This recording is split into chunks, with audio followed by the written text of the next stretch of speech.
So I am so happy that you guys are all here, and I'm really excited to do this. I got super inspired as I started doing just a little bit of research into kind of the background of this cycle, and it started to really feel super powerful to me personally. And I really hope that it is going to help you guys have a little bit more context about where you are now. We are in a critical turning point at this point in time. This aspect in itself is not the most important aspect, except that it's been making huge changes in our lives and in the world since last year.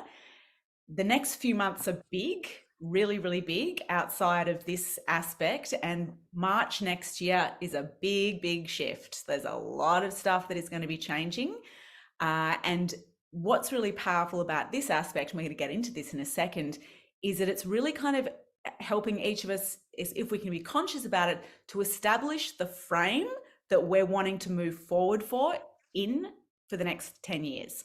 So I am going to share my screen. Next 10 years? Yeah.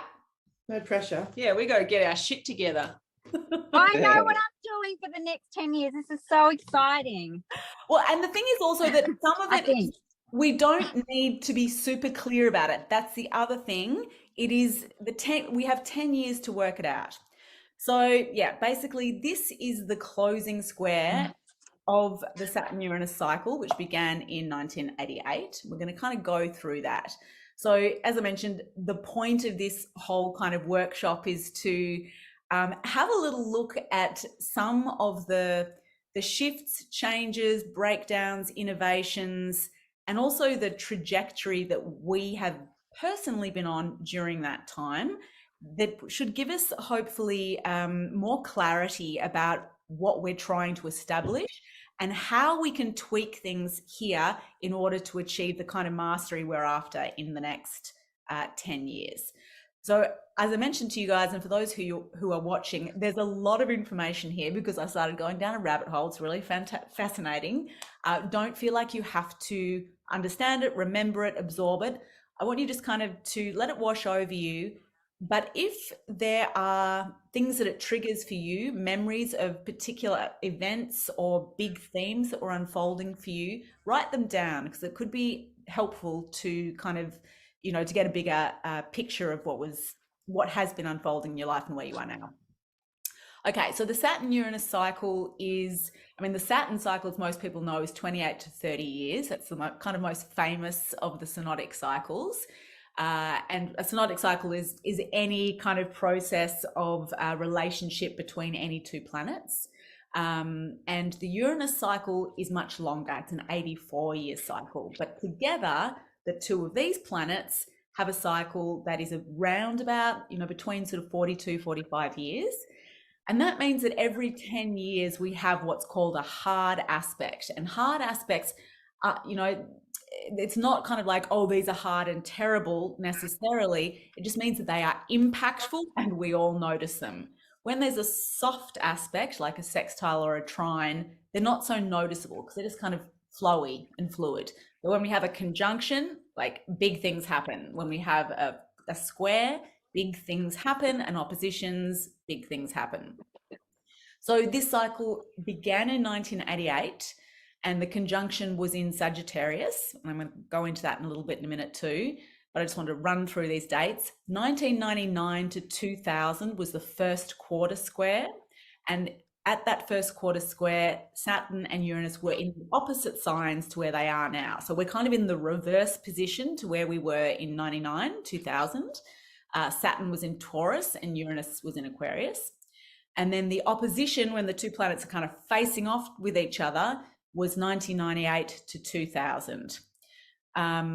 And Saturn was in Virgo and Libra was in Uranus, and they kind of shifted into, Uranus was in Pisces and then Saturn moved into Libra and Uranus into Aries. The planets, because they go retrograde and forward so often, they kind of move between signs sometimes. So in this current closing, hey Mon, should that be when you said that the last of those aspects before now you said was in 1998 to 2000, should be 2009 to 2010? Oh my God. Yes, you're absolutely There right. you go. 2008. No worries. Let me, that is meant to be 2008 to 2010. Thank you, John. Wow. No Yeah, worries. brilliant. Sorry, everybody. I hope I don't repeat that elsewhere. I think I have. I think I copied and pasted that. But yes, 2008 to 2010. And maybe you guys are aware that each one of these moments coincided with an economic crisis.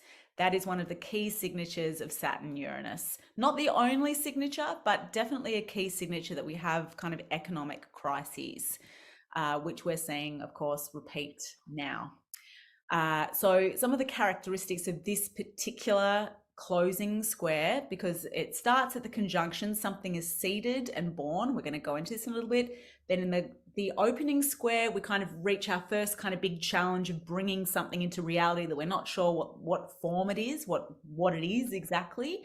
The opposition brings illumination to the thing that has reached a certain degree of fullness.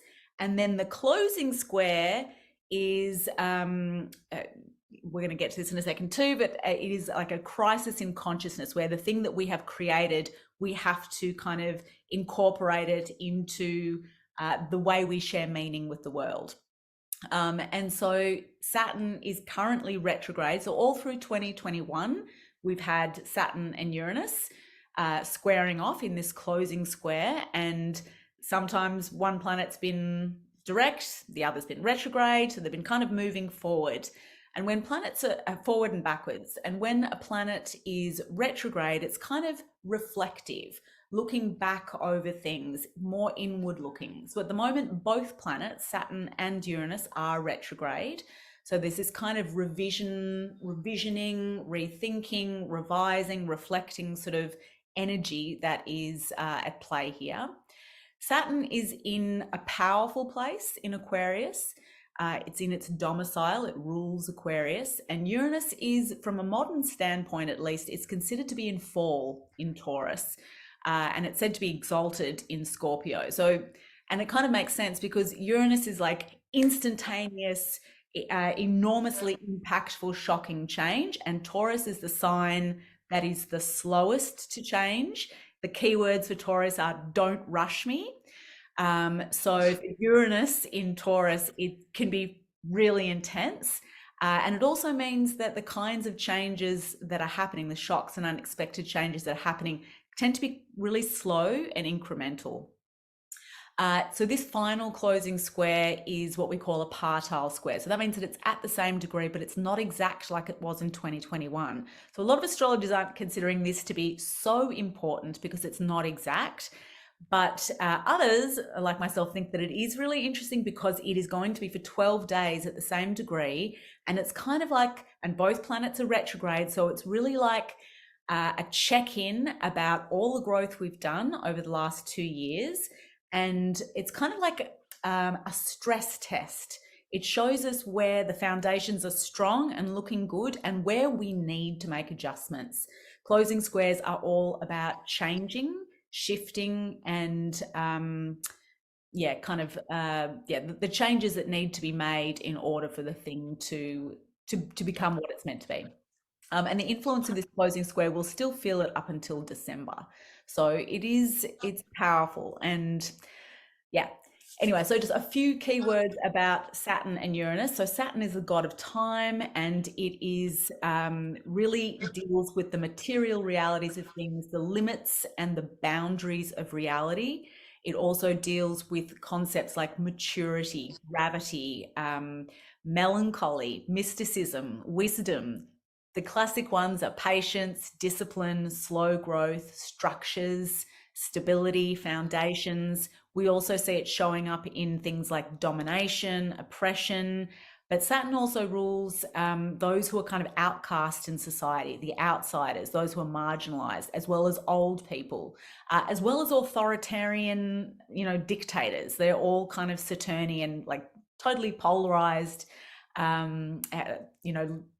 ends of the polarity, the spectrum, but they're all signified by Saturn. It also rules skin, bones, teeth, chronic conditions, etc. Whereas Uranus is like that, is symbolized by lightning. It's known as the Great Awakener. So it's shocks that suddenly liberate, things that come out of the blue that we do not expect, which shake us to our core and, you know, maybe rip something away from us or rip us away from something that we would not have like voluntarily chosen to be ripped away from. And yet the removal of that thing tends to liberate us. The thing about Uranus as well is that, well, in mythology, it was Saturn's father. But also in terms of astrology and even astronomy, it's beyond Saturn, where Saturn rules the limits of perceptible reality, the like things like gravity that cannot be argued with, they can't be changed. That is the the limits of reality. When Uranus comes in, it blows those limits apart. So it represents all of space, all of the realms beyond the border of Saturn. And it means that when things are shifted and changed, thanks to Uranian kind of explosions or breakthroughs or whatever, things are changed forever. The world reality is changed forever. So it also represents breakdowns, breakthroughs, electricity, science, technology, provocation, rebellion, revolution, revolt, upheaval, changes, breaking of limits in the physical body, electrical system in the body, but also nervous disorders and sudden illnesses and also electrocution. The thing about both of these signs that these planets are in is that they are fixed signs, so they don't want to change. The job of fixed signs is to sustain, to maintain, to endure, to be consistent. They want to find a level and stay at that level. Their whole purpose is to perfect the maintenance of a certain quality of experience. So the middle part of the seasons, the middle of summer, the middle of spring, the middle of autumn. So this is challenging because it is forced change. It's a closing square, so change is guaranteed, and Uranus is going to bring change in really unpredictable, sudden, sometimes shocking ways, especially at a global level. And the point of this workshop is to kind of think about how we can make changes that we choose. The gods like to be given our actions in the kinds of contexts that they approve of, so to speak. So if we make changes that bring us more liberation and that help us to break free of certain constraints, it's as if they reward us for that. So that's kind of what we're thinking through. So Saturn being in Aquarius, it's an air sign. It's associated with the intellect, with ideas, with abstraction, reasoning, science, the future, but also with concepts of society and the advancement of society that relate to social justice, altruism, the kind of empowerment of ordinary people and the evening out of hierarchical structures of power to allow, people in general to be able to express themselves in such a way that they are able to express their power in interconnected networks of a more equal kind of power in society. That's the ideal of Aquarius. It also has this element of aloofness and distance, and it represents society, social groups, social networks, social media. There's a sort of distance and aloofness because it's ruled by Saturn, and Saturn has that kind of association with, isolation, kind of the hermit energy, but also outsiders in society. But it is really concerned with advancing society in some way. It's also associated with, again, authoritarian dictatorships. So, it's these ends of the polarity of the spectrum. Physically, the feet and the calves and the circulatory system. And then Taurus is earth. And so it's all about sensuality, materiality, simplifying processes, what we truly value that is of like an earthy, simplistic, not simplistic, simple really, and a sensual nature. Things like resources as well, money, art, it's ruled by Venus, the things that we value, but also self-worth. And generally it's kind of refers to the body and the earth, land, environment. And the energy is calm, stable, self-improving. It's all about experiential knowledge, or not so much knowledge, but experiential, I don't even know the word. Sorry, guys. It's very loyal, but it's also famously the most stubborn of the signs. It does not want to change on anybody's terms but its own. And on its terms, it is very slow, incremental change. It's like an immovable force. But the growth that it does make is really long lasting and incredibly abundant. And physically, it rules the throat, the neck, and the voice.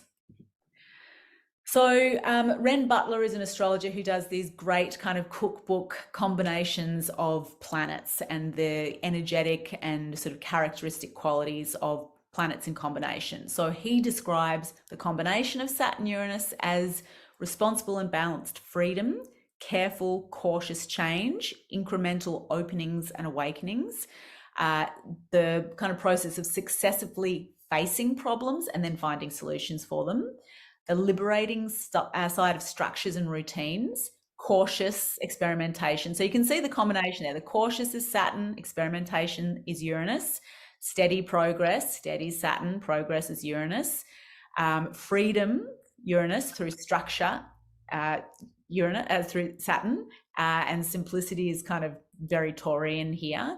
Balance between tradition and progress, authority and rebellion, security and adventure, materialism and idealism, hard-won liberation. On the negative, what we see certainly at the global level is this kind of one-sided extremism, the tension between really fearful impulses and very, very adventurous ones. We see rude awakenings, kind of shocks and accidents, etc. The loss of freedom, unexpected problems, disruptions, delays, a loss of ideals, and maybe a need to tone down eccentricities, he describes as well. Rick Levine, as I mentioned, I didn't mention Rick, but his description was stress tests. The question of whether the foundations of what we're building or how we're living our lives, do they have integrity? Will they hold up under the kinds of stresses that we're going to be experiencing in the world? We always experience, but certainly in the time coming. So just to go into a little bit more detail, that conjunction, the Saturn-Uranus conjunction in 1988, is the beginning of this particular cycle. And the nature of a conjunction was considered by the ancients to literally be like two planets having sex and having a child, basically. So whatever is created when the two planets come together will grow over this kind of 45-year period to produce something that is quite significant, certainly socially, because the two planets are social planets. They rule the whole of society because their orbits are so slow. Dane Rudhyar, who is a really, really famous 20th century philosopher who kind of pioneered the understanding of these synodic cycles and how they work. He describes the waxing hemicycle, so from conjunction to opposition, the beginning of the cycle, as a period of spirit-emanated growth. So this spontaneous, instinctual action, this urge to create something, do something, move forward in life in ways that's really driven by instinct and the spirit, that we're not really clear about intellectually what we're trying to do, that in 30 years time, what it's going to look like. So it's kind of more of a subjective process. And that conjunction took place at 29 degrees of Sagittarius, and which is really interesting to me because Sagittarius rules belief, philosophy, spirituality, travel, different cultures. And I feel like the entire cycle has a lot of these qualities about it. Then there was also a partile conjunction, like we're having a partile closing square now, that was at 0 degrees of Capricorn in February of 1988, late February. So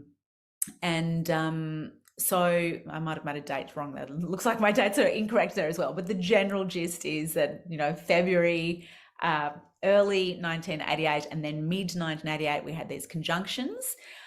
Those critical degrees of the first conjunction kind of say to me, what a critical period this has been. And when we look at some of the events and how much the world has changed and we have changed in our lives, how much we have kind of altered the courses of our lives, shows what a critical time it is. On the 27th of June, they came together again in a retrograde motion, as we can see here, and they were conjunct to the galactic center, which again kind of signifies me how significant this period is. The galactic center is literally the black hole at the center of our universe. It's at 26 degrees of Sagittarius, so it's very close to that. So it's kind of like what's happening in this period of time is really kind of shifting the course of Earth in some way. And our relationship to the larger cosmos. So that the kinds of characteristics that are emerging through this conjunction are the initiation of a shift in the structures of our beliefs at a societal level, awakenings in spiritual consciousness. All these are things that I notice anyway. A rise of Indigenous knowledge and power, a recognition of that, very slow growing recognition. And the emphasis on economic expansion, even to the point of collapse, which keeps coming up time and time again. So a couple of things that were significant in 1988 was the Black Monday stock market crash, which happened at the very end of 1987, but it went all through, had a big impact in 1988. And it was precipitated by computer program driven models, which is trading models, which is a significant factor of this period as well, the expansion of computer technology. And, the whole kind of hedging stock market portfolios, etc. We also had the Australian bicentenary, and the protest on 26th of January was the largest protest in Australia since Vietnam moratorium, highlighting the dispossession and suffering of Indigenous people in this country, which was very significant at the time. The other thing that I noticed, the first search I did when I was looking for events, is the exponential rise in citations academically of the term social capital in the scholarly literature between 1988 and 2008, which is the opposition, which I thought was really, really interesting. This emphasis on social capital. It's very kind of Uranian, Saturnian, Aquarian, etc. Scientifically, Stephen Hawking published A Brief History of Time. The brief part of the history is Uranian and the history of time is very Saturnian, so I thought that was classic. It was also the first transatlantic use of optic fiber in telecommunications. The first version of Photoshop was released. I thought that was really interesting because Uranus is technology and photos capture time permanently, which is Saturn.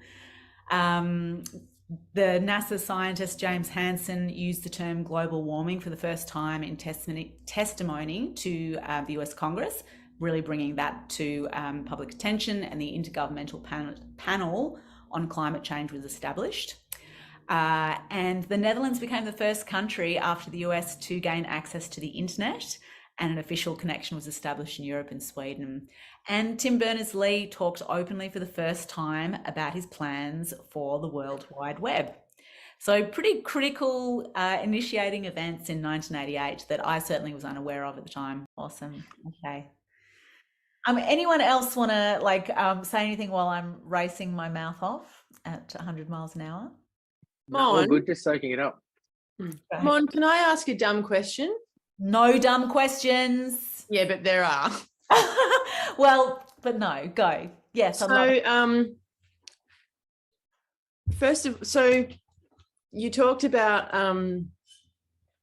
Uranus and Saturn, yeah, and then Taurus and Aquarius. Yeah. I forgot how you got from one to the other. Okay. So back in 99, Saturn was in Taurus. Right. Uranus was in Aquarius. Now right. It's the opposite. So now Saturn opposite. It's the actual opposite. So Saturn is now in Aquarius, which it rules.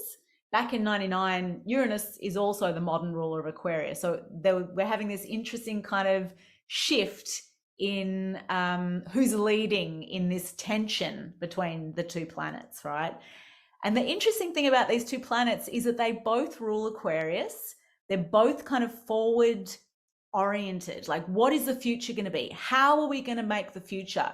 It's all about the advancement of society. But Saturn's like follow the rules, do it my way, no restriction, limitation, like very controlled. Whereas Uranus is like, no, we're going to revolt, it's the revolution, we're going to totally blow the whole thing up. So they're completely at odds. And we'll get to this, but the Russian Ukrainian situation is just like so classically archetypally Saturn-Uranus in the signs that they're in right now. So Saturn's like, you know, trying to be this oppressive force and pull things back to the old way, the old Russia, the old borders. And Ukraine is like rebellion, revolution. No, we want to stand for ourselves. We're not going to, that kind of energy. And when you said that something was coming together and having a baby, was that Saturn and Taurus? I was just saying, sorry, you go. No, you go. I was just saying to Bo that like it almost sounds like it's the maturation of this child that's then going, you know, it's leaving its parents and it has to go out in the world and. Yes, exactly. That's exactly the kind of way that I want you to think about it at one level and then apply it to your own kind of life. Yeah. But yes, they were, the conjunction where they came together, two planets came together to have sex was in Sagittarius, the sign of philosophy, higher thinking, spirituality, foreign cultures or different cultures. So I found it really interesting that they came together in that sign. And then when our world was still very, very small, nobody knew anything about anything like the internet or the web or anything like that. And in this time, as this child has matured, the whole world is at our fingertips. We know about thousands of cultures we had no conception of previously. And they're, you know, these differences are kind of starting to, the borders, the boundaries are dissolving to some degree. Thanks, Mon. Did I answer your questions? Yeah. Okay, great. Awesome. That's great. Please interrupt me anytime to And so that's how it was when it started, and now it's going to reverse. Well, it has reversed to the squares. So we have like, I should have done a diagram. It's like the circle, if the conjunction starts at this point in the circle, the top of the circle, then because it's like a full moon cycle, once it gets to this quarter over here, that's the quarter is a very, very tense aspect. That's a square. It squares. It's like the premenstrual part. Yeah, exactly. And so that's where we're at now. Well, no, we're in the closing square. So no, we're now in the, I forget what the phase you would call it in a menstrual way, but it's like when you are, you're preparing to bleed. Really. Yeah, premenstrual. The window's closing. It's like. I don't know if I can mix my metaphors, Peach. I think I might be getting it all wrong, basically. But forget about me. Maybe we're bleeding. This is the actual bleeding phase. It's the letting go, the clearing out, preparing for the next conjunction, which is 10 years away. So it's kind of from the ovulation period, which is well, actually, I don't know if that's correct, but the opposition is where something is really illuminated. We really get clarity about what things are, and then we start disseminating. So we're kind of also still in a disseminating phase where we're sharing what we've learned and putting it out into the world. And then this stage is kind of more critical phase where we really have to master how we do that and learn and perfect the ways that we share what we've learned with the world so that it's no longer ours anymore. It actually becomes part of the world in a way. So we're going to actually, so I should really kind of quote Dane Rudhyar, who really pioneered these kind of concepts. So he describes the opening square. So that's the first, from the conjunction to the first quarter moon. So when you see the moon, it's a half moon in the sky. That is the first quarter, or one of them is the first quarter phase. And he referred to that as a crisis in action. So we have to take action, but we kind of don't know what we're doing. He also described it as this clear-cut repudiation of the past. So it's breaking away from how you grew up, the ideas that you were born into, and this establishment of your own way in the world that is driven by a creative spark. And you kind of build these structures to house that creative intention. And whatever we build at that critical stage that was back in 99, 2000, whatever we build and establish at that stage, whatever structures we house, continues to build over the cycle of the child's life for better or worse. So we see that in a bunch of different ways. Next page. Okay, so that opening square, these are just some dates we don't really need to remember. They happened in July of 99, November of 99, and then May of 2000. And as I mentioned, the Saturn and Uranus were in the opposite signs of Saturn in Taurus and Uranus in Aquarius. So don't really need to worry about that too much. But some of the events that were happening at that point in time are really significant. As I mentioned, there's such a strong economic emphasis on this particular synodic cycle. So in 99-2000, we saw the bursting of the dot-com bubble. We saw the recession. We saw recession in developed countries as a result of the boom of the 90s, introduction of the euro. The number of internet users reaches 150 million. The first viruses, computer viruses, were kind of introduced, which afflicted computers worldwide, forcing several large corporations to shut down their servers. There was this Armageddon-like fear of the Y2K bug. The Matrix was released. East Timor voted for independence, and pro-Indonesian forces massacred like thousands of East Timorese, and Nelson Mandela stepped down from the presidency.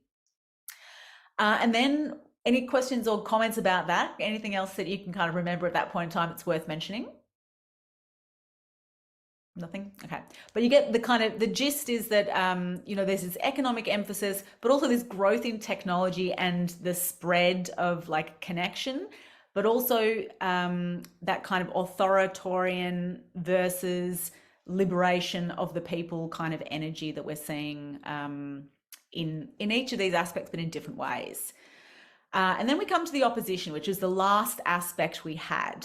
And this was 2008 to 2010. Now, Rudyard describes the opposition when the two planets are facing each other like a full moon, the sun and the moon, when they're facing each other, it's a full moon. And there's this like full illumination of what we have actually created. It's like the revelation of what something has become, what it is. It reaches a point of fullness. And the original intention kind of attains a level of concreteness and perceptibility. We can see what it is. He says that a new factor then kind of emerges that's given value, and the old factor we reconsider. So one of the things about full moons is that it is a time of something coming to illumination, but also a time of adjustment, readjustment. Is this what's really not working here? So that happens too when two planets face off. And so we kind of come up with this new statement of purpose as a result of really getting clear about what things are. But it can also represent like a conflict and a mental dilemma in relation to those opposite pulls in life, which feel really difficult to resolve. But that kind of pull in opposite directions also creates a really deep sense of purpose. And then from the full moon cycle, from that opposition cycle between Saturn and Uranus, then the cycle starts to wane back towards the conjunction. So this is what Rudyard describes as a period of developing creative meaning. So from the inception, the conception to the opposition, we are growing a life back to I'll need you, Peachy, to give me some good metaphors on that, or help me fit into the right cycle. But we're growing a life, and then there's this kind of, the birth happens at the opposition, so to speak, and now it's like the cutting away of what didn't work, and also the spreading. The child goes out into the world, as you said. The child starts to have a life and wants to kind of be immortalized in society in a way. So the waning hemicycle he describes as a period of conscious, controlled release of creative meaning. And at the same time, it is also the gradual disintegration of the earlier forms. So both is happening. We're working out how to spread the meaning of what we've created into the world so that it changes society. It's embedded in society in some way. He describes it as literally having immortality. This kind of raw instinct that we were creating goes out into the world and it has a life of its own. But also we see the destruction of old forms happening from in that waning hemicycle as well. It's a little bit more objective because we can see how it's actually functioning of its own accord in relation to all the other things that are functioning of their own accord in the world. So the dates as well, again, we don't need to pay too much attention to these, but November 2008, Feb 2009, September 2009, April 2010, and July 2010. So this was a long one of oppositions where the planets were going back and forward and kept coming to this point of direct opposition, like a full moon. And for most of the time, they were moving between Virgo and Pisces, which I also think is interesting because Virgo is really about how do we serve society, and how do we improve, what adjustments do we need to make, what corrections, how do we edit the whatever it is that we're building, the film, the story, the words. And then Uranus in Pisces is really kind of has such a spiritual breakthroughs, and really, yeah, it's kind of beyond changing the borders of things in a way. And then both planets shifted into Libra and Aries. So this kind of shift in emphasis on the self and the relation to the other. So some of the things that were happening then, again, of course, the most obvious one is the global financial crisis. And George Bush enacted a $700 billion bailout, which was the biggest government interference in an economy since the Great Depression. Barack Obama was elected first African-American president, the formal apology to stolen generation here in Australia, all pretty significant things. 2009, Bitcoin was created, and a former Peruvian president was sentenced to 25 years for human rights abuses, which is pretty uncommon. And it was the first International Day of Climate Action. Of course, there are millions of other things. I just pulled out a few things that I thought were interesting. 2010, the International Space Station surpassed the record for the longest continuous human occupation of space. Aquarius rules space, Uranus rules space, Saturn is the borders of like Earth space and beyond, and marks the territory beyond. So I thought that was really interesting. And it was continuously inhabited since 2000, which was the last, the first quarter square, which I thought was also very interesting. The scientific breakthroughs in this period were absolutely, I mean, there were thousands and thousands.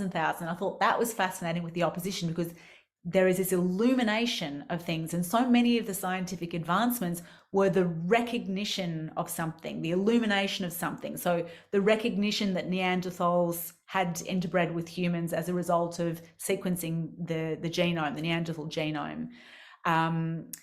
In terms of environment, Iranian researchers developed a filter to absorb heavy metals from wastewater. Scientists also were able to alter the properties of lone electrons, which was critical without disturbing others, which is critical in the development of quantum computers. The Paranal Observatory was able to photograph the Orion Nebula beyond the gas cloud, so beyond the borders, beyond the realms again, which I thought was really interesting, using new technology. Genetic study of the tiger revealed it began evolving 3.2 million years ago. So this kind of, new technology shows how old things have evolved. I just think it's really interesting with the two planets, what they represent. Scientists confirmed the Murchison meteorite contained millions of organic compounds, and although it crashed to Earth in 1969. And scientists created a quantum state in an object large enough to be viewed with the naked eye, which was, a big breakthrough as well. And that brings us to the closing square, which we're in like right now. And there are a few things that I think are really interesting about the opportunities of closing square. And Carolyn Miss, who's an astrologer, describes one of the key factors of the closing square is choice. What choices do we want to make? What choices are we going to make? They're kind of critical. The square is a critical moment.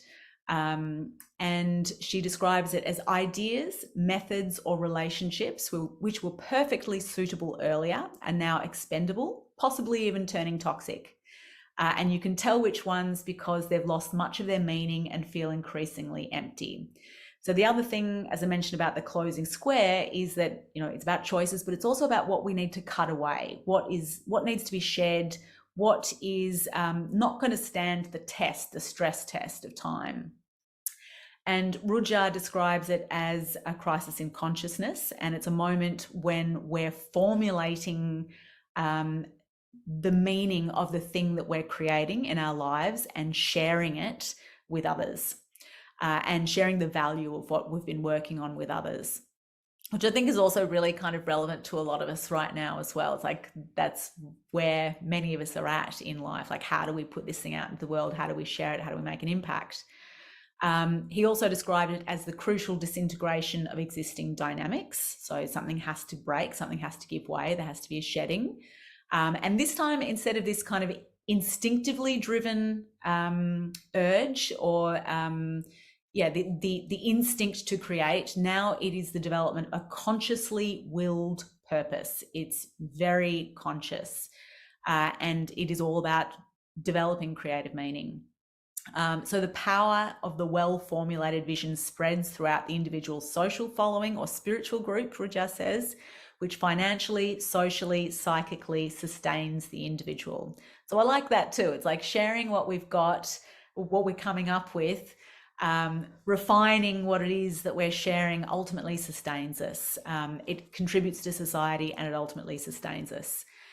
And the completion of this process of fruiting and releasing the seed prepares us for the new psychic phase, or prepares us psychically for the new phase, which will begin in 2031. So we have another 10 years before the next critical phase. So the big thing about squares is that they mean change. They are said to be of the nature of Mars, and Mars is really action-oriented, dynamic. It's also conflict-prone, growth-oriented. It's stressful, which is why squares are stressful and considered to be hard aspects. And we definitely feel the tension and the pressure and the challenges when we're impacted by squares, but they're really amazing things because they compel us to act, they compel us to take action. And as a result of that, we create new outcomes. It's kind of like a well-known thing amongst astrologers that people who don't have squares in their charts could end up to be serial killers because things are too easy. You don't have to struggle against anything, and or there could be serial killers, or they just don't do anything with their lives. They don't create anything with their lives. Whereas people who have squares are constantly working with a tension that forces them to have to change the way they do things and to create something from that, which is how most of the world's art, beauty, huge advancements have come through those tensions. So that's kind of at play now too. And yeah, they force us to, or they drive us rather, to synthesize those opposing tensions and to make changes and to innovate in a way. Squares also represent the challenges that become our strengths. So it's usually when we are really challenged by certain experiences that we become masters in that particular area. And that's literally what we're sharing with the world, what we have learned, what we've created in response to those challenges. So squares mean that we're also coming up with solutions to get out of the corners that we find ourselves in or that we feel pushed into. They facilitate the emergence of new creative outcomes, but they also have that subtractive quality, which is cutting away. And there's another astrologer, Austin Coppock, I loved his analogy where he's talking about the subtractive quality of sculpture, where you have to literally cut away parts of the thing in order to create the thing itself. So there's some of that in this closing square as well, in all squares, but certainly in the closing square, which has a stronger emphasis on cutting away. And also with the other kind of planetary things that are going on, there's a real question. What do we need to remove? What do we need to cut away? What do we need to eradicate? What is constraining, and where can we find liberation by removing some of those blocks, some of those ossified structures? And it's about confronting conflicting beliefs. So the closing squares last year was a year of really completely shaped and defined by the closing square between Saturn and Uranus. February, June and December were the huge hits of Saturn and Uranus, and heaps of the events that were kind of going on last year, the protests, the lockdowns, etc., were really hitting peak points during those periods. And then this, next 12 days is the final square, although it's, not as exact as the other ones. It's kind of like, the check-in, the reflection, the final test before we move forward into really establishing what we're setting out to do, or taking it out into the world, so to speak. So yeah, stress tests, looking back over the progress made, making shifts and adjustments to improve or ensure the stability of our foundations. And some of the things we are seeing is, these kind of civil wars waged over belief and the tendency to hold on fearfully to the past, or alternatively rushing blindly into the future. So there tends to be a Uranian response, like a shocking event or crisis or disruption, upheaval, etc., or rebellion, revolution in response to the overstructuring of Saturn. And this kind of energy of rebelling against the status quo. We're also seeing heaps of climate disasters. That's classic for this energy. The struggle between the old and the new, and the progressive versus the conservative. And the thing to look at in our lives is that where basically the structures are feeling like they've started ossifying, where we've started to stagnate. And they're the areas where Uranus tends to kind of come in and break things open, or where we can kind of innovate and really try some unusual, interesting, different ways of doing things. Even if they're very, very small, it can bring more freedom and liberation, more energy.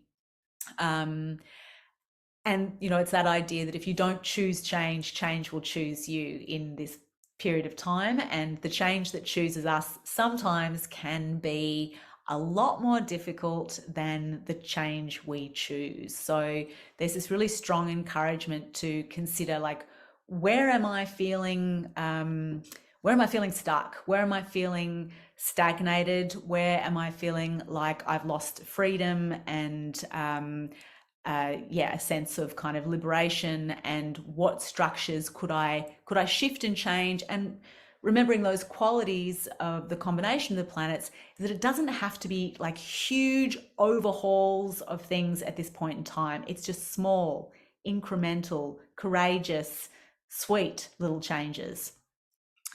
And we also want to ask how we can create a synthesis in our lives between the energy of structure and solidity and discipline and maturity, and then also the breakthroughs and the revolution and the innovation and the eccentricity of Uranus. How can we put those two things together to create something that is really going to help us push forward?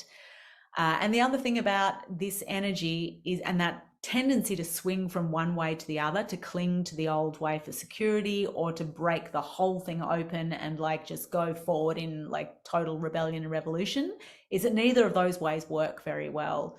The point of the square is that kind of synthesis and mediating the extremes of the two to create something new. So yeah, obviously last year the events were super obvious: pandemic, lockdowns, protests, COVID-19 divides populations. We have a migration crisis in wealthy countries, supply chains falter, disrupted, extreme climate events all over the world. Joe Biden elected president, the January 6th insurrection, coups in Myanmar, Mali, Tunisia, Guinea, and Sudan. Huge farmers' protests in India. So a lot of protests, a lot of revolution against this kind of these authoritarian governmental energies we saw. Israel-Hamas kind of war reignited. SpaceX launches its first civilian flight. Prince Harry and Meghan Markle leave the royal family. Revelations of racism. The Taliban returns to power. All super Saturn-Uranus. Then 2022, where although we don't have this exact square, we have been feeling all year the buildup of these energies. I thought it was really interesting when I was doing my research that I didn't even realize that in January, the 5 permanent members of the Security Council issued a really rare joint statement affirming that a nuclear war cannot be won and must never be fought.